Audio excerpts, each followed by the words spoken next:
So,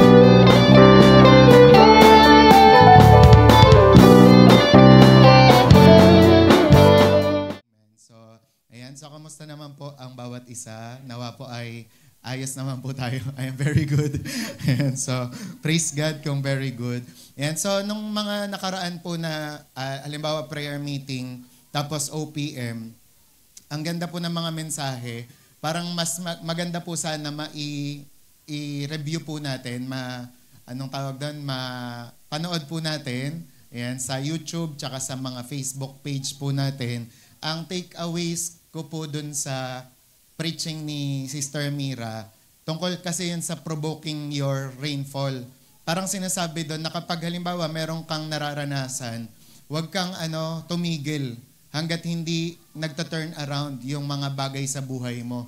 Halimbawa may breakthrough, mga blessing kang inaantay, huwag kang titigil, 'di ba? Sa pananalangin kasi baka mamaya isang pray na lang matanggap mo na yung breakthrough na yon. Okay? Tapos yung takeaway ko naman dun sa message naman ni Pastora Mer, ni Lord sa buhay ni Pastora Mer, yung tungkol naman sa anointing. And yun nga, yung anointing pala, siya ang sekreto natin para mag-endure until the end. Tapos kapag nga wala daw anointing, may expire ang isang pastor o kaya naman ang isang Kristiyano, di ba?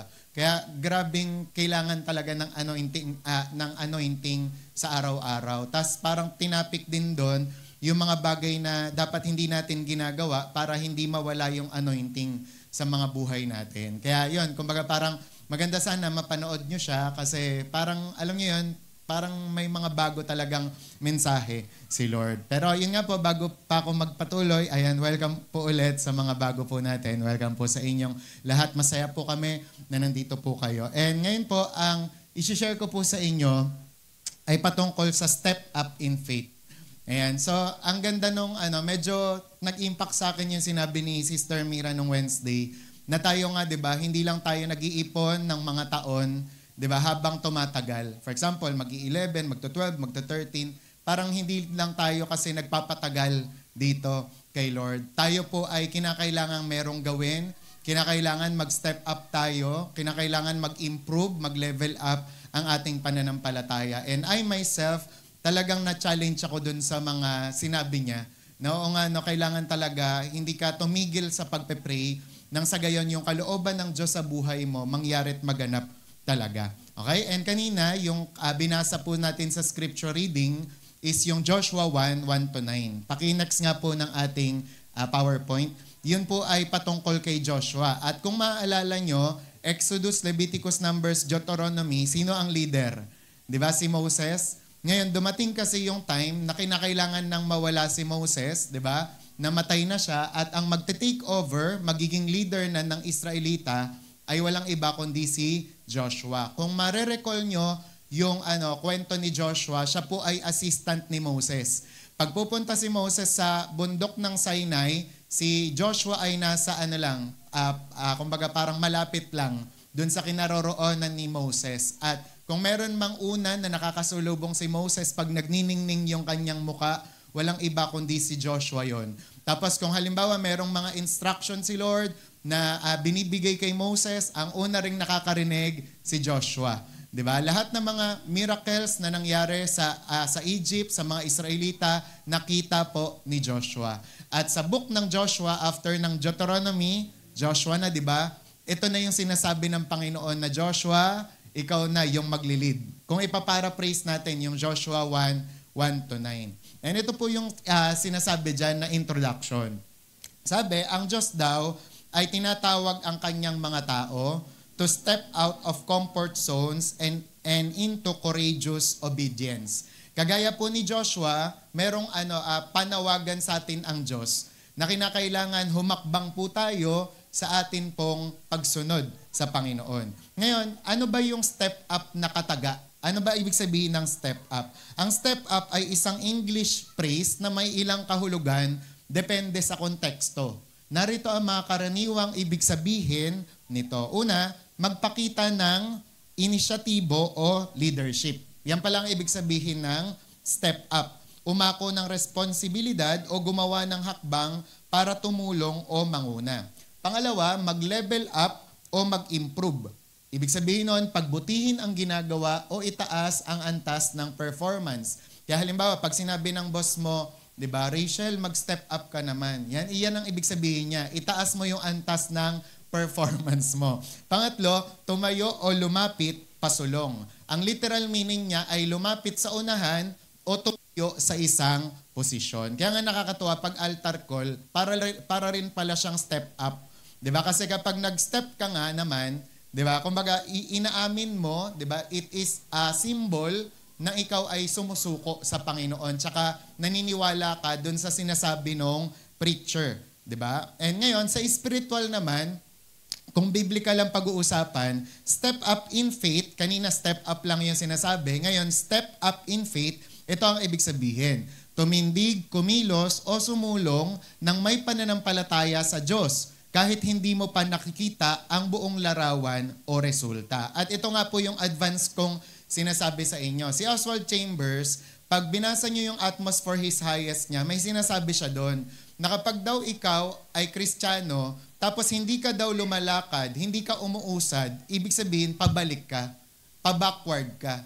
So it is necessary, it is essential, it is critical and crucial na ang Kristiyano talaga lumalakad pasulong. Amen? Sabi mo nga sa katabi mo, pasulong. Sabi mo sa katabi mo, mag-level up. Ayan. At ibig sabihin, gumagawa ka ng hakbang na may tiwala sa Diyos. Hindi sa sarili mong kakayahan o kasiguraduhan ng sitwasyon. Ito yung maganda. Ang step up in faith, magi-step ka pero kasama mo ang Diyos. Amen?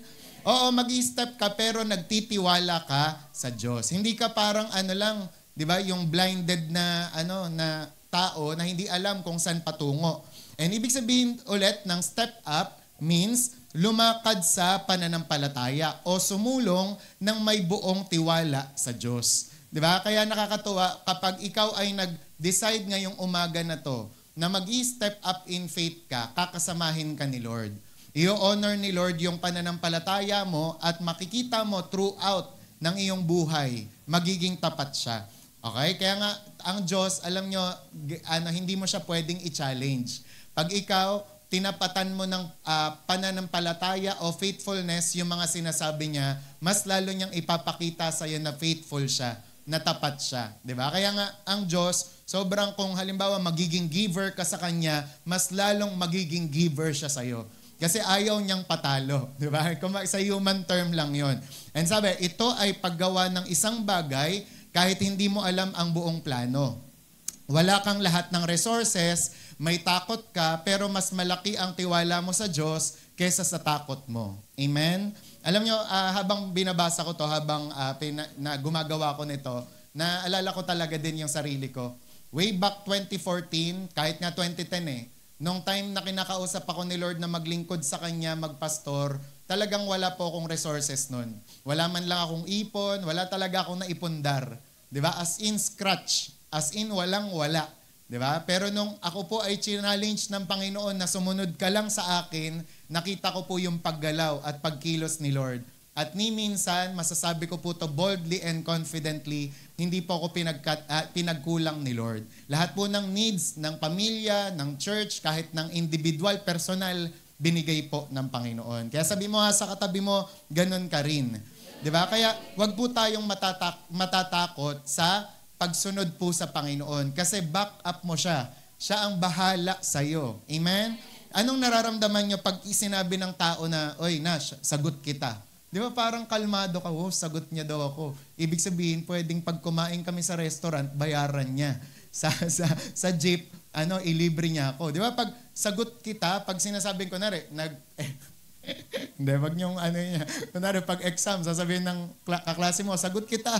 Di ba? So, siya ang bahala sa sagot mo. Di ba? Pero wag niyong gawin yon. Kailangan mag-aral kayo ng sarili niyo. Okay? And alam niyo, sa atin din, sinasabi ni Lord, sagot kita. Amen? Amen. Pag sinabi mong ng Diyos yan, yung kataga na yan, siya ang bahala sa'yo. Kaya, may mga moment ba o sandali sa buhay mo where you knew it was your time to step up, but fear, doubt, or uncertainty held you back?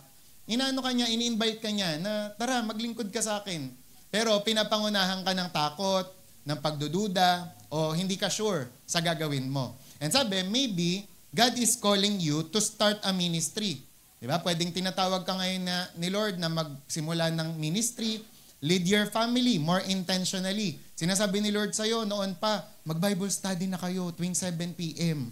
ng pamilya mo. Mag-gather na kayo. Mag-prayer circle na kayo. Diba? O kaya naman, take a bold step of obedience and yet something in you says, Lord, baka hindi ko kaya. Diba? Kaya kung ikaw to, diba, para sa'yo ang mensahe na to. Kaya yung katabi mo, para sa kanya yan. Yung mensahe na to. Okay? Kaya sabi mo nga sa katabi mo, para sa'yo to. Kaya kapag nararamdaman mo na parang ikaw si Joshua, ayan, next natin yung picture o PowerPoint.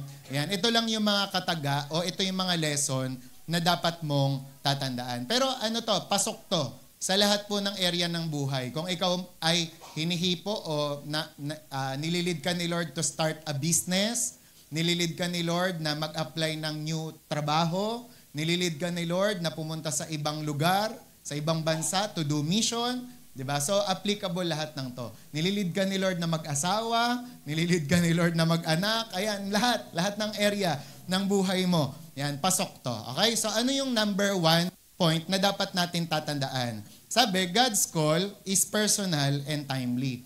Ang matututunan natin sa buhay ni Joshua, ang pagkatawag pala ng Diyos ay personal at napapanahon palagi. Okay? Pag sinabing personal, ano ibig sabihin nun? Yung pagkatawag ni Rachel, hindi pagkatawag ni Ella. Yung pagkatawag ng Diyos kay Ella, hindi pagkatawag ni Jess.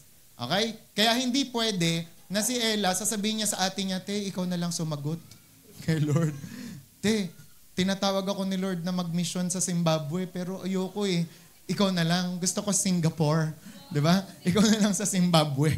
Diba? Kumbaga parang, hindi pwede na ipasa mo yung calling mo. Tapos timely, ibig sabihin, may may oras, may panahon. Kaya 'di ba may tanong si Tita Baby na kumbaga parang hindi niya masagot pa ng lubusan na bakit kaya daw siya tinawag siya ni Lord ganong edad na.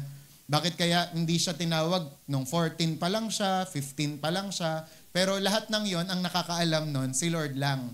'Di ba? Pero ang sure tayo diyan, ang calling ng Diyos very timely. Kaya nga hindi dapat natin sukuan yung mga anak, mga kapatid natin, mga mahal natin sa buhay na ito naman, ang tagal naman ito.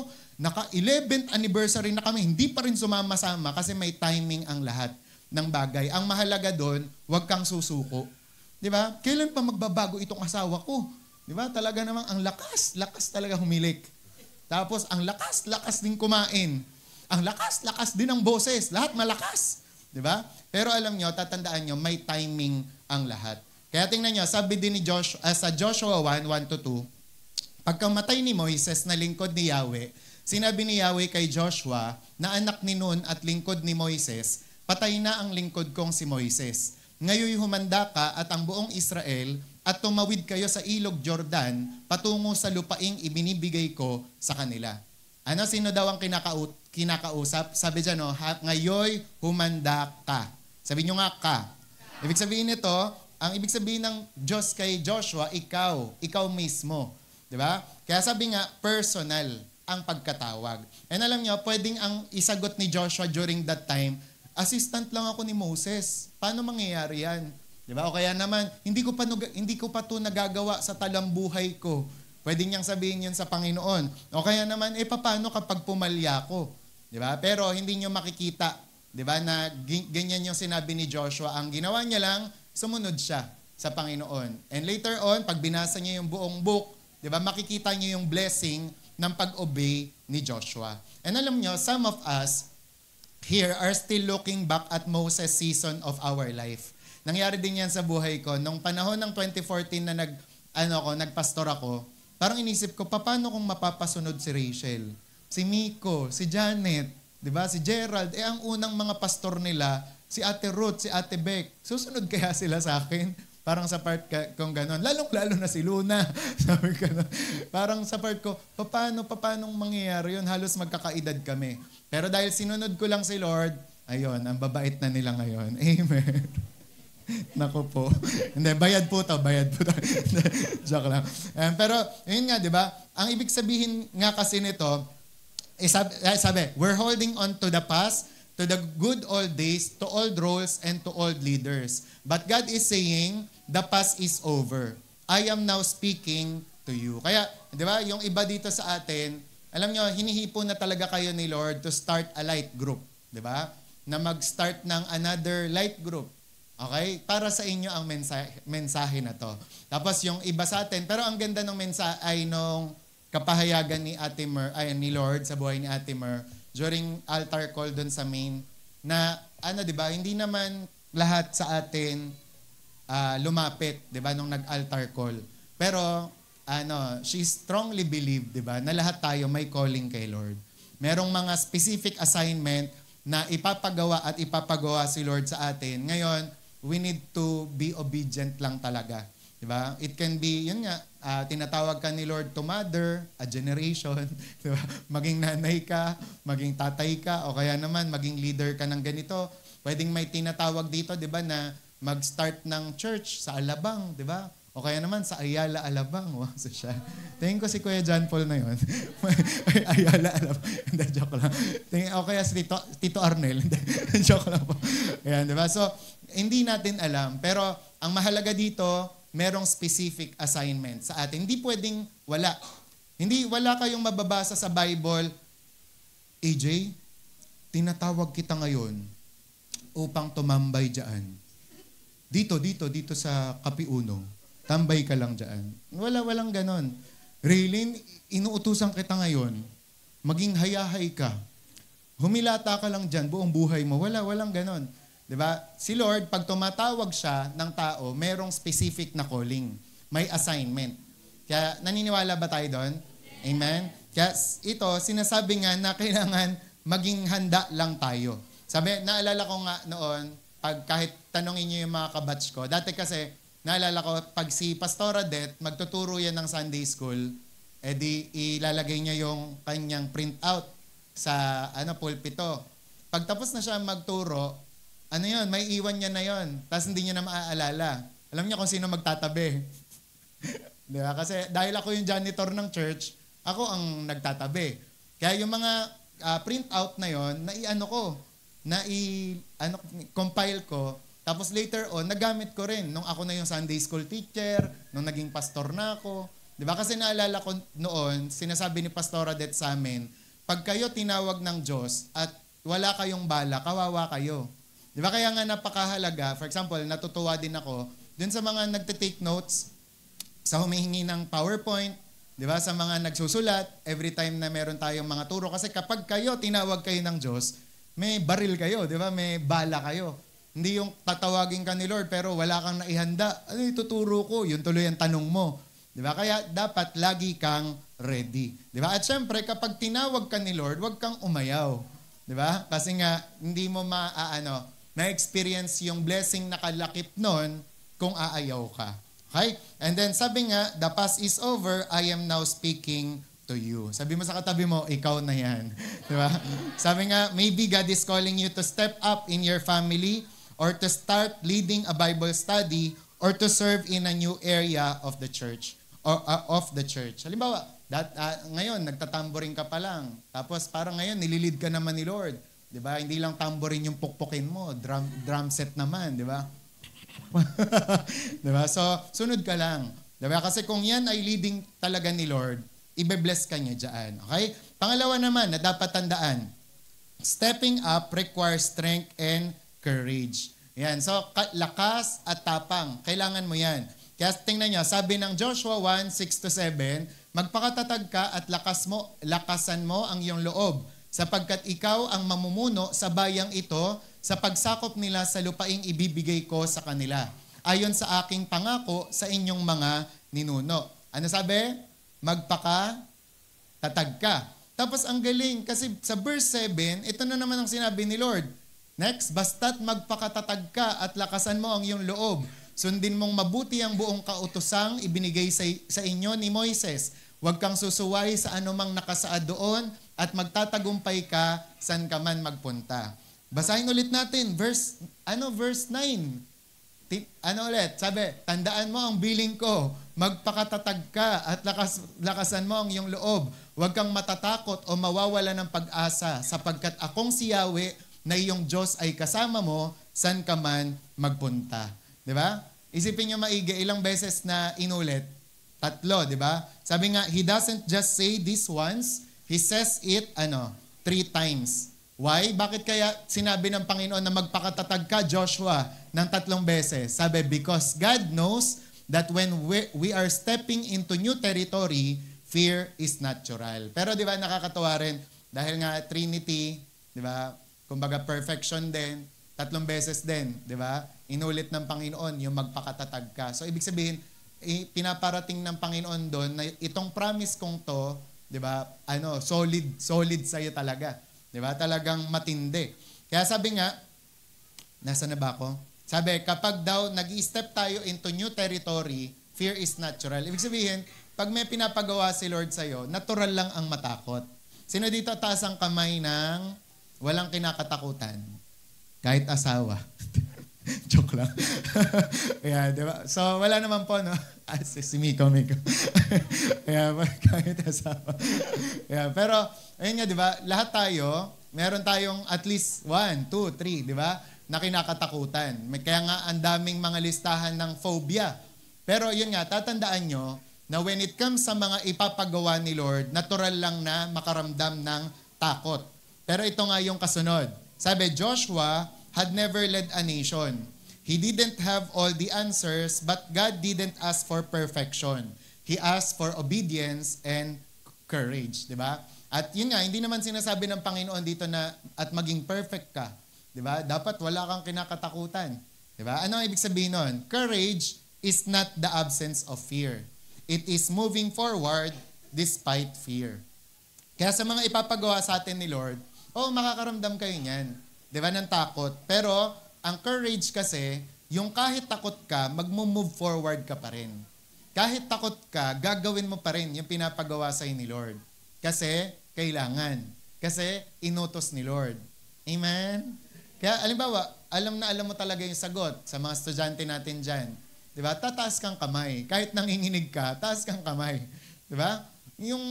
Kung alam mo yung sagot, para yung grades mapunta sa'yo. Naintindihan? Kung halimbawa, may pinapagawa rin sa'yo ang Panginoon bilang working. Di ba? Huwag kang mag-aatubili. Sumunod ka.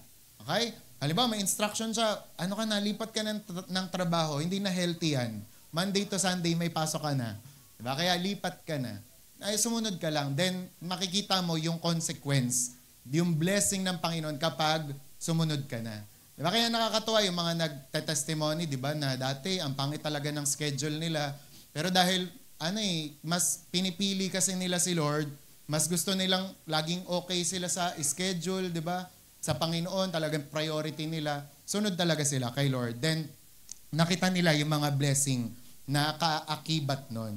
Kaya dito, ang tanong natin, where is God asking you to be strong and courageous? Saan ka pinapatapang ng Panginoon? Saan ka ba niya, kumbaga parang ini-instruct tapos kailangan mo ng tapang? Una,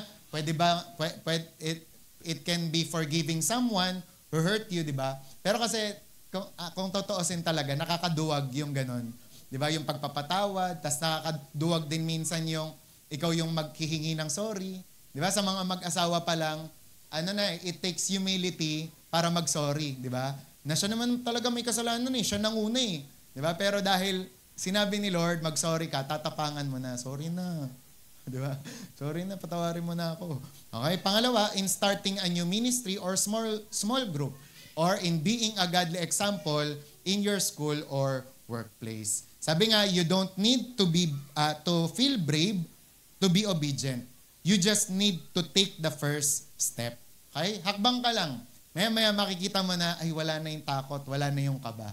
Intindihan? Kaya yung mga tinatawag dyan ni Lord, hakbang lang tayo. Pangatlo, God's Word is your foundation.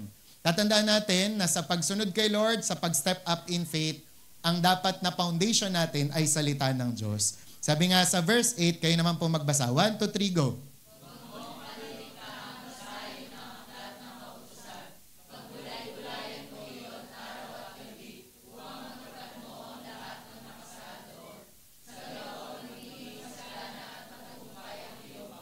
Yan. So, totoo yan. Di ba? Kasi kapag alam mo ang salita ng Diyos, lahat ng bagay mapagtatagumpayan mo. Sabi nga, God connects success not with talent, personality, or experience, but with His Word.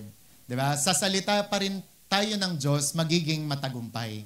Kasi alam nyo po, maraming mga tao ganun, di ba? Talented, pero hindi nagtatagumpay sa buhay. Di ba? Pumapalya pa rin. Bakit? Kasi walang salita ng Diyos. May personality naman, may experience naman, pero hindi alam kung paano i-apply, walang wisdom, okay? Pumapalya pa rin.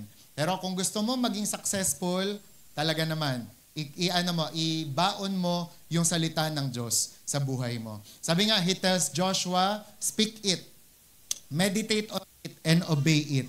Bakit kaya napakahalaga ng mga bagay na yon? Kasi kapag sinasabi mo, maririnig mo. Tapos, pag narinig mo, papasok sa isip, sa puso. Di ba? Equals meditate. Di ba? Tapos kapag na-meditate mo na, diyan ka na makaka-obey. Di ba? Kasi minsan nga tayo, hindi tayo sumusunod basta-basta, di ba? Kinakailangan muna maunawaan at maintindihan natin. Di ba? Pero yun nga, kapag ginagawa mo to, speak it, meditate on it, dumadali ang pagsunod sa Panginoon. Kaya sabi nga, why? Because the Word of God feeds faith. Sabi, the more word you have, mas maraming salita ng Diyos, the more faith you'll walk in. And the less word you have, the more fear will dominate. Kaya nga ako talaga, ang lagi kong baon-baon para tumapang ako talaga, salita ng Diyos. Kasi every time na, halimbawa, nagkukulang ka sa Word of God, fear will dominate talaga. Andyan yung kakabahan ka, andyan yung nenervyusin ka. Pero pag alam mo ang pangako ng Diyos, alam mo yung sinasabi niya, di ba? Mawawala ang takot mo. O kaya naman, takot ka pero magiging courageous ka. Naintindihan? Amen? Amen. Kaya dapat po, lagi tayong may baon-baon na Word of God. Di ba? Kaya naalala ko noon, yun nga, yung sa kasal namin, di ba? Laging sinasabi ni Pastor Dan, nila, Tatay Dan, what if maano kayo ng Bucor? What if ganito? What if ganyan? Hindi pa, bawal pa magpakasal, bawal pa mag-gather, ganyan-ganyan. Tapos parang sa part ko, nai-stress na ako, naka-ready na lahat, ganyan-ganyan. Buti na lang, nakausap ko si Papa. Sabi ni Papa sa akin, hindi, ang alam kong faith, even if mahuli kayo ng Bucor, tuloy ang kasal. Di ba? Even if tuloy. Di ba? Kaya yun ang nagpatatag sa akin, nagpalakas ng loob ko. Oo nga, no? What if, doubt yun eh. Even if, faith. Di ba? Kasi pag sinabing even if, kahit na. Di ba? Parang Shadrach, Meshach, Abednego, naalala nyo? Di ba? Hindi kami luluhod dyan. Kasi alam namin yung Diyos namin, ililigtas kami. O ngayon, kung hindi man niya kami iligtas, hindi pa rin. No choice ka. Wala kang magagawa, hindi talaga kami luluhod dyan. Yun yung faith talaga. Even if. Okay? Kaya sabi mo sa katabi mo, even if. Di ba? Kasi tayo, lagi tayong conditional. Diba? Ay, magsisimba ako pag umaraw. Paano pag umulan? Diba? Dapat even if. Amen? Uy, magsisimba ako kapag kasama ko yung barkada ko. Paano kapag may ginawa? Diba? Nag-outing, nag-out of town, nag-out of this world. Diba? Dapat tuloy ka pa rin. Even if. Diba? Sabi mo nga sa katabi mo, kahit na. Even if. Okay? Kaya sabi nga, ano ang dapat nating gawin? If you want to step up in faith, you must step into the Word. Diba? Kung gusto mo mag-step up in faith, dapat mag-step up ka din sa salita ng Diyos. Kaya una mong gawin, start a Bible reading habit. Sa mga bago po natin, ang maire-recommenda ko sa inyo, Psalms and Proverbs. Kasi ang Proverbs, meron po siyang 31 chapters. Ngayon, pag binasa mo yung Proverbs araw-araw, kada isang chapter, matatapos mo yun ng isang buwan. Diba? 31. Ilan ang araw ng isang buwan? 30 o kaya 31. Kaya tapos. Diba? Ang Psalms naman po, 150 chapters. Ngayon, kapag binasa mo yung ng 3-3 o 5-5, ay makakatapos ka rin. Diba? Naintindihan? Ang Psalms, tuturuan ka mamuhay ng makalangit. Ang Proverbs, tuturuan ka mamuhay dito sa lupa. Okay? Kaya basahin natin yon. Kaya maraming mga businessman, binabasa nila Proverbs, Kawikaan, successful. Sinasabi nila, kasi lahat ng sinabi sa Proverbs, totoo talaga. Yung wag ka daw mandadaya sa timbangan, di ba? Huwag kang yung papatol kay ganito, huwag kang magagalit bigla. Di ba? Talagang pambuhay siya. Naintindihan? Amen? Kasi maraming mga nagbi-business ngayon, di ba? Ina-adjust yung kiluhan. Di ba? Wala pang 1 kilo yan eh. Di ba?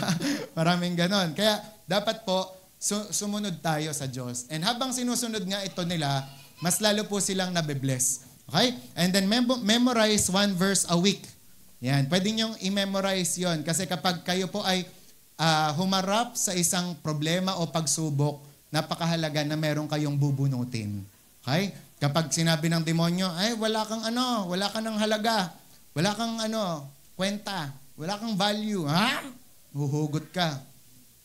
Sabi ng Jeremiah, I have loved you with an everlasting love, sabi ni Lord. Diba? Memorize 1 verse a week. Apply what you read, not just listen. Sabi mo ng 3 beses, apply. Yan. Kasi ang pakikinig po ng Word of God, walang blessing. Inuulit ko baka awayan nyo ako. Ang pakikinig ng Word of God, habang nakaupo kayo, walang blessing. Ang blessing, dumadating saan? Sa pagsunod. Diba? Kaya ito, naririnig mo to, mamaya, pag uwi mo, pwedeng hindi mo gawin, walang blessing. Pero kapag ginawa mo, dun may blessing. Amen! Diyan tayo tuwan-tuwa sa mga blessing, di ba? So kahit sino, gusto yan. Pero may condition. Dapat umobey ka, mag-apply ka. Kaya ito ang flowchart. Flowchart. Word muna, tapos kapag nakarinig ng word, magkakaroon ka ng faith. Tapos pag ma-faith ka, syempre tatapang ka, kagaya ni David. 'Di ba na labanan niya si Goliath. Tapos syempre kapag matapang ka na, makaka-obey ka na. Then magiging victorious ka na. Okay? Yan ang nangyari kay Joshua. So gusto niyo ba yan? Tatandaan natin, God's word is your foundation. Pang-apat, God's presence is your assurance. Sabihin natin ng 2 beses, assurance. Ayan, assurance, di ba? Tayong mga tao, likas tayong ganyan. Gusto natin ng assurance. Gusto natin ng insurance. Di ba? Yung tipong meron kang sasandalan. Kapag ikaw ay nagkasakit, kapag ikaw ay may nangyaring masama, wag naman sana, in Jesus' name, I plead the blood of Jesus. Diba? Ganon din sa love life. Gusto mo ng assurance. Pakakasalan mo ba ako? Mahal mo ba talaga ako? Sabihin mo nga 3 beses. Diba? Talaga bang mahal mo ako? Sige nga, ano ka? May mga ganon. Kasi gusto natin ng assurance. Pero alam nyo ba, sa Bible, meron ng assurance na binigay si Lord. Ano yon? Yung sa Joshua 1:9. At sinasabi niya rin to sa atin. Sabi, tandaan mo ang bilin ko, Raylin. Magpakatatag ka at lakasan mo ang iyong loob. Sige, i-personalize mo. Huwag kang matatakot o mawawala ng pag-asa sa pag-aaral. Sapagkat akong si Yahweh na iyong Diyos ay kasama mo san ka mang school magpunta. Pero parang awa mo na, tapusin mo dyan sa MNHS. Hindi sa PENS. Nag-transfer. Di ba? Sabi, kasama natin siya saan man tayo magpunta. Pwede nyo yan, i-claim. Diba? Kasi sa Matthew 28:19-20, sinabi rin ng Panginoon yan, na I will be with you even to the ends of the world. Kahit sa kasuluk-sulukan, kahit sa katapusan ng mundo, nandun ang Panginoon. Kaya, alam nyo, si Joshua, tingin ko minana niya lang yung prinsipyo ni Moses. Kasi naalala niya yung prinsipyo ni Moses, Lord, hindi na kami tutuloy. Diba? Kung hindi ka sasama sa amin. Di ba? So, ganun din ang nangyari kay Joshua. Kinasama talaga siya ng Panginoon. Kaya naalala nyo, yung nangyari kay Moses, nangyari din kay Joshua. May tubig din na involved, tapos tumigil yung tubig. Naalala nyo yan? Saan tubig yun? Jordan ba? Yan. Tumigil. Basta, kasi nakita niya lahat ng mga ginawa ng Panginoon na miracle. Ito matindi, di ba? Si Moses, waterbender. Di ba? Si Joshua, earthbender. Tumigil daw ang kasi earthbender, tumigil ang earth eh. Di ba? Kasi nga, the sun stood still. Ano ang talagang tumigil? Yung earth. Kaya earthbender. Kakanood ng Avatar. Hindi. Pero yun nga, ang sinasabi dito, kakasamahin ka ng Panginoon. Same with Elijah. Nalala nyo? Lahat ng mga ginawa ng Panginoon sa buhay ni Elijah, dumoble. Sa panahon ni Elisha, dumoble yung nabuhay niya, Di ba? Dumoble yung mga napagaling niya. Di ba? Naintindihan nyo? O ganun din sa mga disciple. Sabi ni Jesus, dahil ako ay pupunta na sa Ama, greater than this you shall do. Mas matindi pa yung mga gagawin ninyo. Di ba? Dito, sa akin. Kaya may sinasabi sila David Hernandez noon na si Jesus, libo-libo ang napreachan, di ba? Pero panahon natin ngayon, Billy Graham, sila Benny Hinn, milyon-milyon. Kasi may pangako si Lord na greater than this you shall do. Na kung ano yung ginawa ni Jesus, mas ano pa, yung higit pa doon ang magagawa natin ng mga naniniwala at nananampalataya. Amen? Amen. Kasi kasama natin ang Diyos. Kaya sabi mo nga sa katabi mo, kaya mo yan. Di ba? Yung mga bills na yan, na 2,000, 3,000, 5,000, kaya yan ni Lord. Yung mga struggle mo, challenges sa pamilya, kaya yan ni Lord. Kasama mo siya. Di ba? Hindi kanya iiwan. Okay, kaya nga, sabi ni Pastor Bong Saking, may nagtanong sa kanya, ibig sabihin ba, Pastor, pag nalaglag ka sa sa pusali, sa kanal, sa imbornal, nandun ang Diyos? Sabi ni Pastor Bong Saking, oo, kung malalaglag ka. Di ba? Kasi ganun ang katangian niya. Yung sasamahan ka niya, saan ka man magpunta. Huwag ka lang pupunta syempre sa bar. Wala doon ang protection ni Lord. Di ba? Kasi naalala ko yung kwento sa amin ni Ate Beck noon, merong bakla na nag-decide na ayaw niya nang maging bakla. Tapos dumaan siya sa bar. Tapos parang natitempt siya, pasok siya, bago siya pumasok, palakda, pinatay na siya ng Diyos. Di ba? Kasi hindi pwede na, kunwari, mag-decide ka na, Lord, kasamahin mo ako. Tapos hindi, yung sasabihin mo sa Panginoon, Lord, samahan mo ako dito sa beer house, ha? Nawa po, hindi po ako malasing. Kahit makasampung red horse ako. Ay, di ba, mapapaganon ka. Ganun ba yun? Di ba? Yung mga, hindi ka kakasamahin ni Lord doon. Di ba? Lord, aakitin ko tong kapitbahay ko, ha? Samahan mo ako, magtagumpay ako. Hindi. Sasamahan ka ni Lord kapag yung kalooban niya gagawin mo. Amen? Amen. Di ba? Lord, mag-aaral ako mabuti, kasamahin mo ako. Yan. Amen? Lord, magtatrabaho ko, palakasin mo ako. Yan. Lord, maglilingkod ako sa iyo.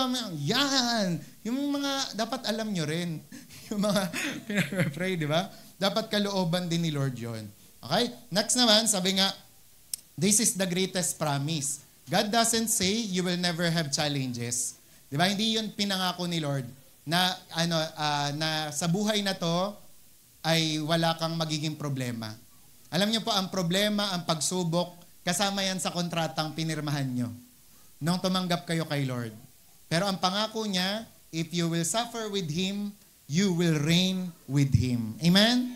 Kung maghihirap ka, magtitiis kang kasama si Jesus, kasama mo rin siyang maghahari pagdating ng araw. Amen? Amen. Diba? Kaya yung mga nararanasan natin, nararamdaman ngayon, tiis-tiis lang. Diba? Kasi darating yung time, magtatagumpay ka rin dyan.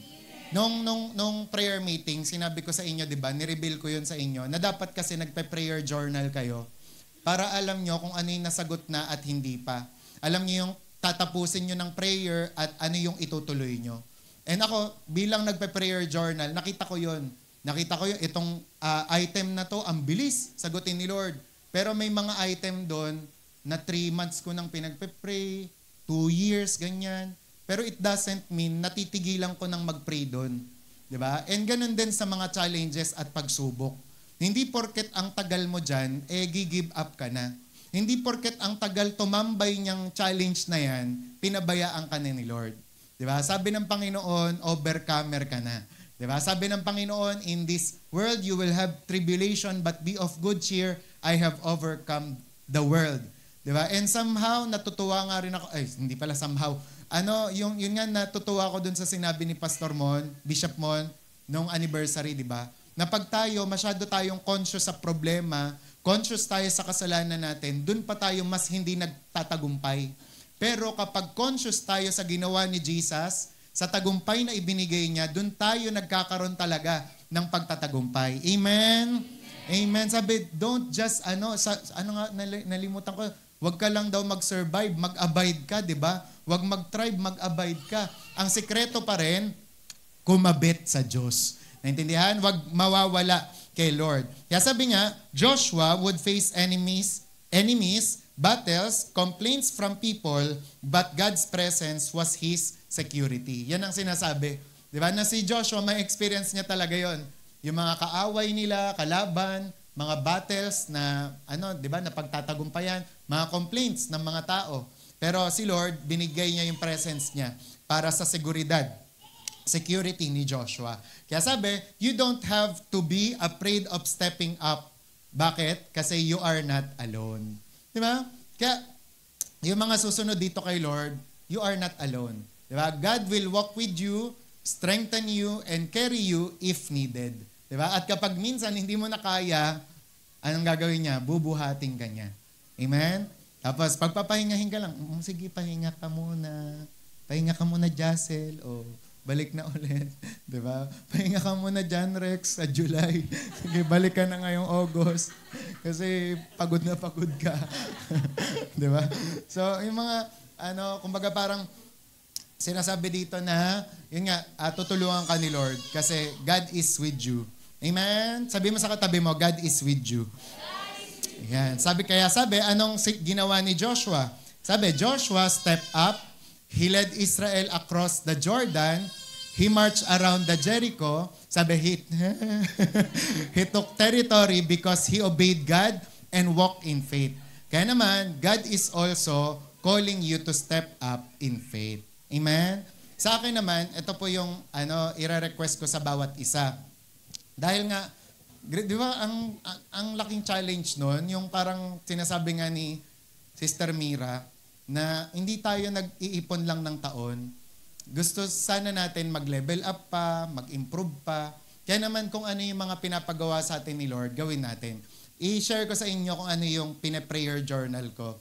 Sa prayer journal ko, kunwari sa OBS, ang plano ko talaga, gusto ko talaga mangyari, magkaroon tayo ng 50 participants.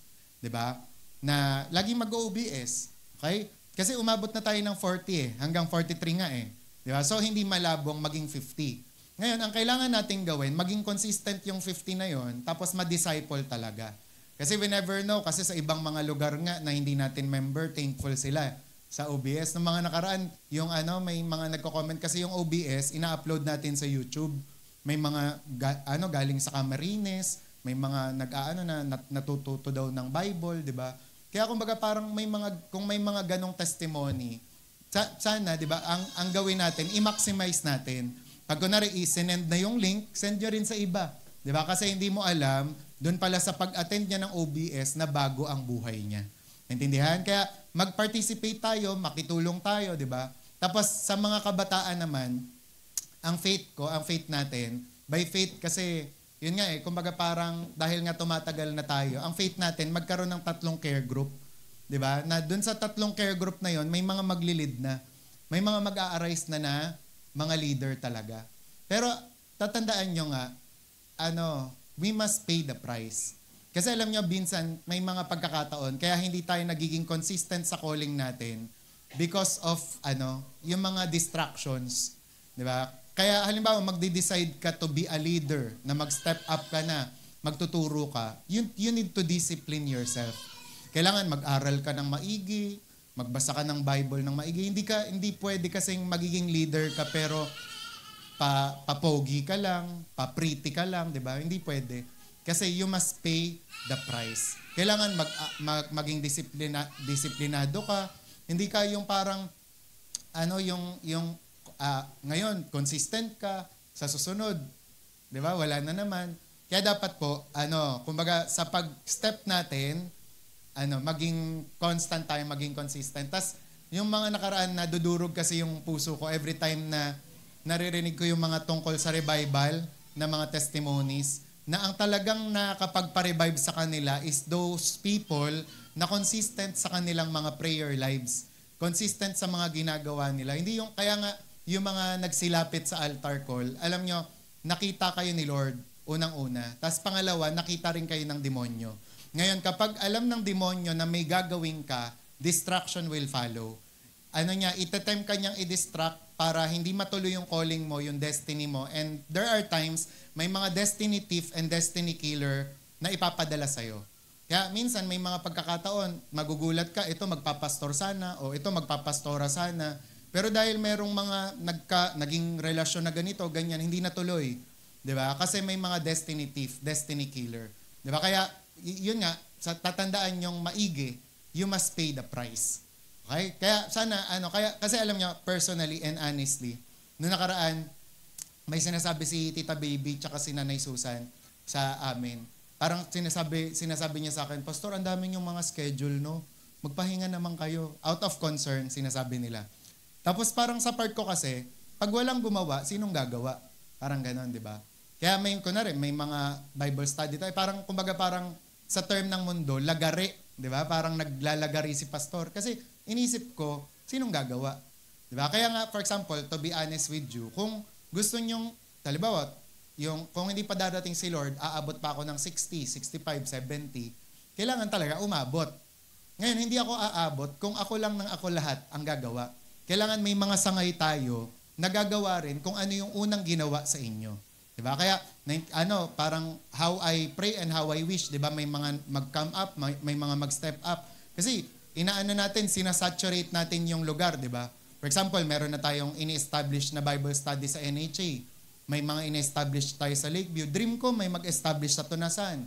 May mag-establish sa Bayanan. Diba? May mag-establish dun sa dito sa San Guillermo. Diba? Kasi may mag-establish sa Las Piñas. Diba? So kasi kailangan yung parang alam niyo yun, yung parang simpleng mandate, kumalat tayo. Diba? Parang nung panahon ni Eva at Adan, humayo kayo at magpakarami. Diba? Ganun naman ang sinasabi ng Panginoon sa atin. Go and make disciples of all nations. Nung panahon ni Adam tsaka ni Eve, biologically ang sinasabi. Nung panahon ng Matthew 28:19-20, spiritually. Kaya for example, kami, kumbaga parang sabihin ng mga tao, wala kaming anak, pero we have a lot of spiritual sons and daughters. Diba? Kasi yun ang pinapagawa ng Panginoon sa amin. Diba? Kaya sa inyo din, mag-isip kayo maigi. May pinapagawa ba si Lord sa akin? Pero kahit sumagot kayo o hindi, sure na sure yan. Kaya hindi man kayo tawagin ng Panginoon massively o mag-church, mag-pastor, tinatawag kayo ni Lord individually, personally, mag-share kayo. Yung kasama nyong mag-grab, sharean nyo yan. Yung kasama nyong maglalamove, sharean nyo yan. Yung katabi mong kaklase mo, every other day, kasi di ba online, face-to-face ngayon sa college, di ba, sharean mo. Naintindihan? And nawa po, maraming mag-arise na ganun.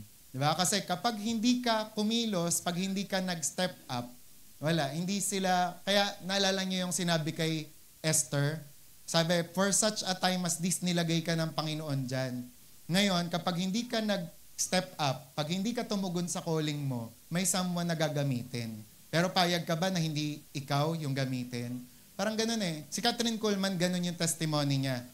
We know, di ba, kung anong impact ng ministry ni Kathryn Kuhlman. Grabing powerful, di ba?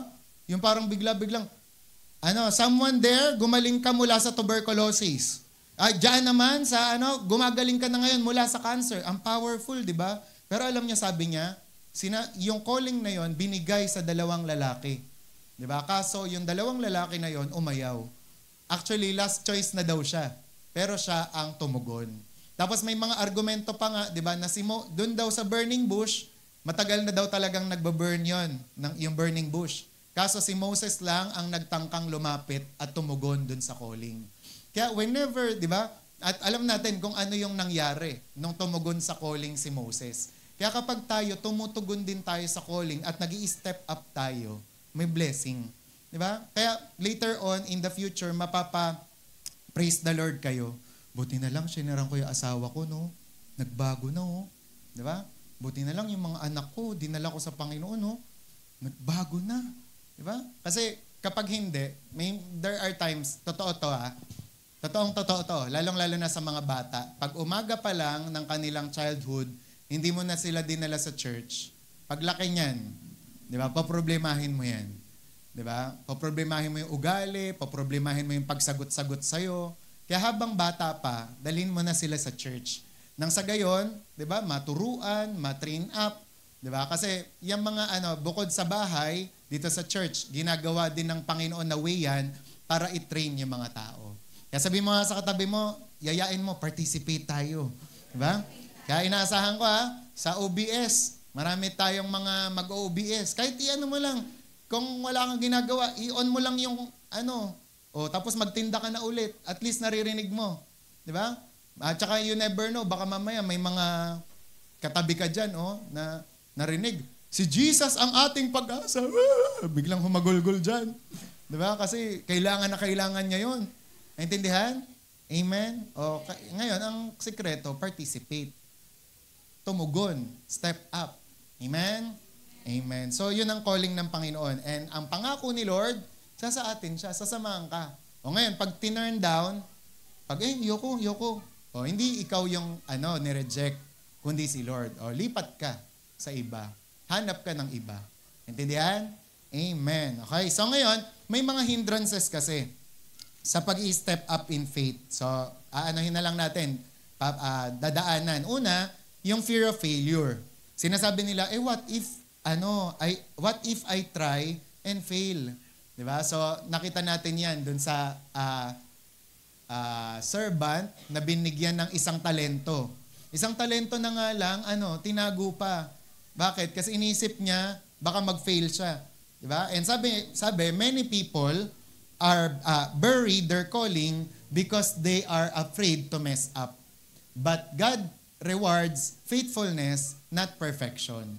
Kasi pag nandun na tayo sa langit, hindi sasabihin, well done, good and perfect servant. Hindi.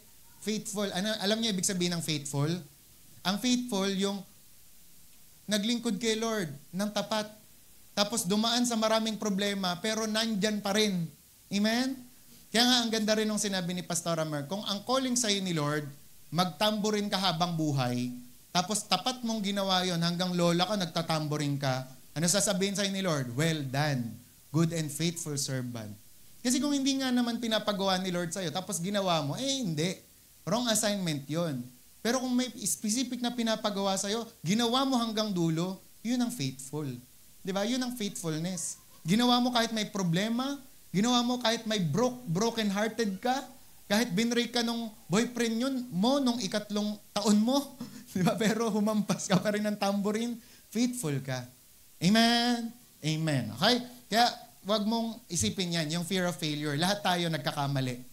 And mostly talaga, natututo tayo sa pagkakamali natin. Amen?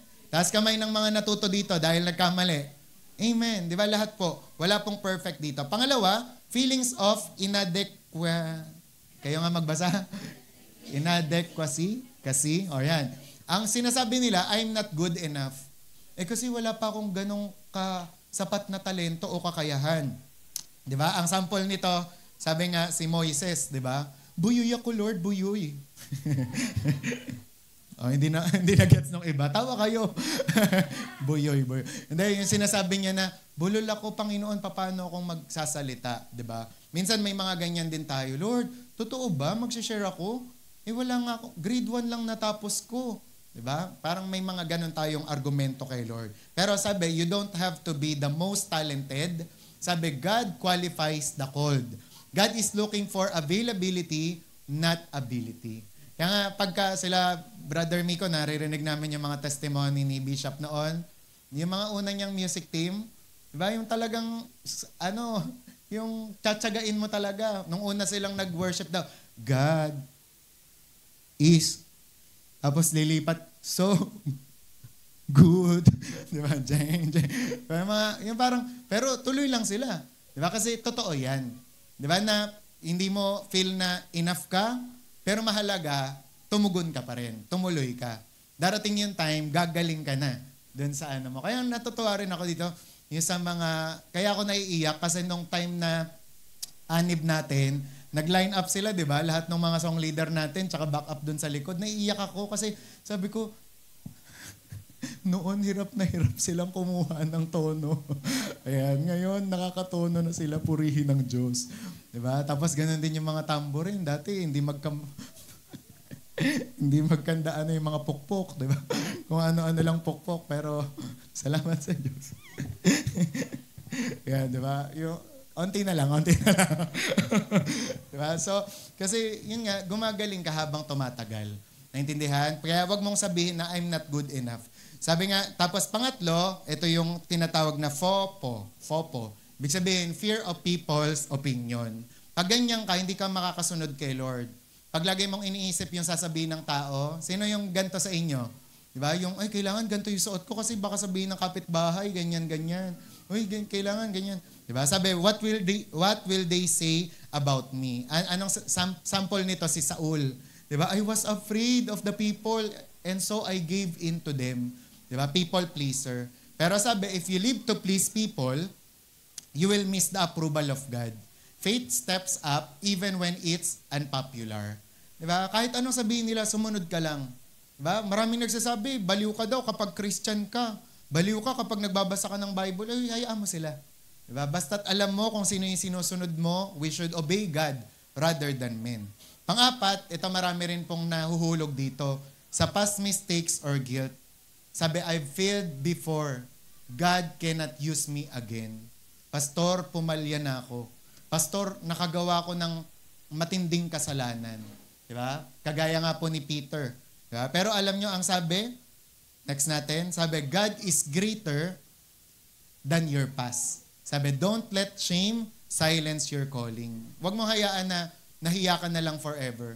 Kasi, di ba, ang daming mga kaya nga, natutuwa ako, di ba, pag nagtatestimony si Ate Abby, di ba, na pastora na ngayon. Siya, sa mga nakasama ko po sa Mission House, alam nyo kung ano yung napagdaanan nila, kung paano silang na-down, nalaglag.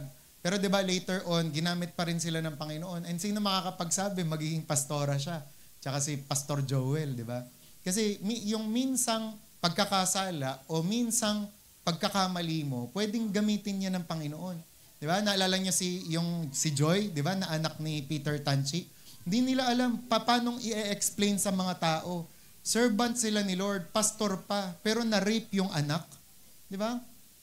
Nung panahon na yun, gustong pagpapatayin ni Peter Tanchi yung mga nang rape sa anak niya. 7 lalaki, ni-rape yung anak niya. Di ba? Pero sinabi ng Panginoon kay Peter Tanchi, trust me. Then later on, to make the long story short, gagamitin pala yung anak niyang yun na si Joy para i-encourage yung lahat ng mga babaeng dumanas ng ganong pang-aabuso at pang-rape. Di ba? Kasi yun nga, we never know. Di ba? Ngayon, pagkakamali, pero si Lord kasi, di ba? God is a God of, hindi nga daw second chances many chances. Diba? Pero yun, wag mo namang gawing lisensya, ay many chances pala. Hindi, okay? Kaya yun, sabi mo sa katabi mo, bangon, kaya natin yan. Okay? And then panglima, comfort zone. Ito naman, marami rin ganito, na hindi makasunod kay Lord kasi okay na ako dito. I'm fine where I am. Ang sample niyan, yung mga Israelita, ilang beses nila, di ba, gustong bumalik sa Egypt. Doon na lang kami. Mas okay pa yung mga sibuyas at bawang doon. Di ba? Yung kinakain namin. Di ba? Nakomportablehan na sila masyado. And maraming mga tao hindi makasunod kay Lord kasi dahil sa comfort. Dahil sa pasarap. Di ba? Sabi nga, comfort is the enemy of calling. Lagi ko sinasabi sa inyo yan. Pag pasosyal kayo, kapag papriti kayo, hindi kayo magamit ng Panginoon. Kasi kapag kunwari, inutusan ka ng Panginoon o i-reach mo yung mga batang uhugin doon sa lugar nyo. Diba? Ikaw, Lord, I don't like them. Diba? Hindi ka magamit ni Lord. Diba? Pero naalala niya si Mother Teresa of Calcutta. Diba? Sabi sa kanya may nagsabi sa kanya, Mother Teresa, paano pong maging kagaya ninyo? Diba? Sabi niya, find your own Calcutta. Diba? Ibig sabihin niya, humanap kayo ng mga tutulungan nyo.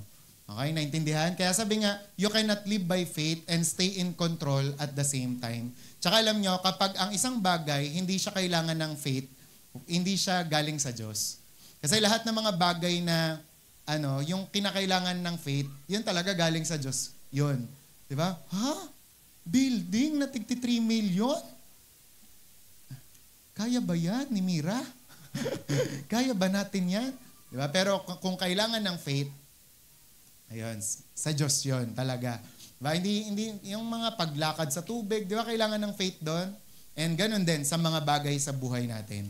And then pang-anim, ito, second to the last na po ito, doubt in God's promises. Sabi, is God really with me? Si Lord ba nasa akin talaga? Nakita natin yan sa buhay ni Gideon. Sabi, if the Lord is with us, why has all this happened to us? Pero ang sabi nga po dyan, when you focus on problems, you lose sight of the promise giver. Sabi, God is faithful even when your circumstances say otherwise. Kaya wag mong pagdududahan yung pangako ng Diyos. And last na lang, ito po yung hindrance sa mga pag-step up in faith.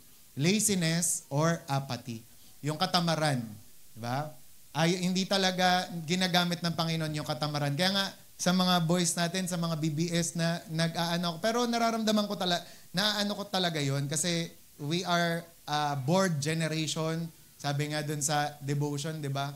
Na ang daming mga distractions na pumipigil sa atin papalapit sa Panginoon. Parang okay lang sa kanila talaga na magsabi na, tinatamad po kasi ko, tinatamad ako. Pero sa liksikin niyo yung Bible, walang ginamit si Lord na tamad. Wala siyang pinagpalang tamad. Wala siyang pinaasenso na tamad. Diba? Lahat ng tinawag niya, merong ginagawa. Diba? Kahit yung fishermen, diba? Sila Pedro, anong ginagawa nila? Nangingisda sila during the time na tinawag sila ni Lord. So, ibig sabihin, there's a lot, diba, of work or things to do. Diba? Kaya naman, sabi mo sa katabi mo, huwag kang tatamad-tamad. Sabi, yung I'll do it later.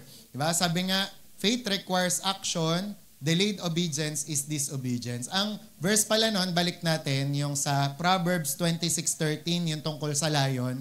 Sabi, there's a lion in the road. Ang ibig sabihin niyan, excuses.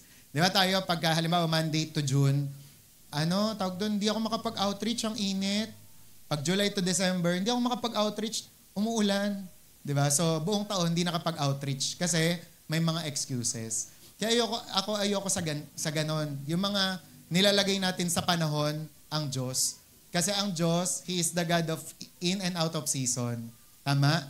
Kung ikaw ay may sakit, ikaw ay maganda ang kalagayan, kailangan mo pa rin ng Diyos. Di ba? Kailangan mong sumunod sa Diyos. And in fact, sa lahat po ng mga katotohanan ng buhay natin, kailangan natin si Lord. Naintindihan? Sagana ka ngayon, kailangan mo si Lord. Salat ka ngayon, kailangan mo si Lord. Masaya ka ngayon, kailangan mo si Lord. Malungkot ka ngayon, mas kailangan mo si Lord. Hindi yung malungkot, kailangan si Lord. Pero masaya at mayaman, hindi na masyadong kailangan si Lord. Lahat tayo, kailangan po natin si Lord. Amen? So I challenge you, mga kapatid, this month, di ba? Let us step up in faith. Ano man po yung leading ng Panginoon sa atin, ano yung pinapagawa niya sa atin, huwag tayong magdadalawang isip. Huwag tayong matatakot kasi kasama natin ang Diyos. Amen? Isipin nyo maigi na pa-realize ba kayo sa kalendaryo? Ang bilis, no? Next month, September na. Lilitaw na naman si Jose Marichan. Di ba? Parang ang bilis, 2026 na naman. Di ba? O ngayon, mag-reflect tayo. Sa buong taon ng 2025, may nagawa ka ba na mga pinapagawa ni Lord sa'yo?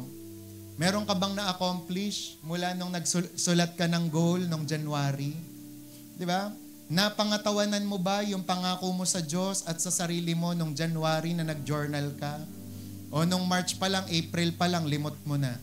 Diba? Pero mga kapatid, kaya ito naririnig nyo pa kasi hindi pa huli ang lahat. Habang may buhay pa tayo, habang may oras pa, pwede tayong bumawi sa Diyos. Pwede tayong magtrabaho, diba? Para sa Diyos at sa Diyos. Diba? Pero yun nga, habang binibigyan pa tayo ng pagkakataon, do it. Diba? With love. Kasi may araw na hindi na tayo. Diba? Hindi na po tayo makakapagtrabaho kasi darating na siya. Amen? Kaya may kakantayin lang natin yung yung kung mayroon lamang akong 1,000 buhay. Ayan. Kasi diba?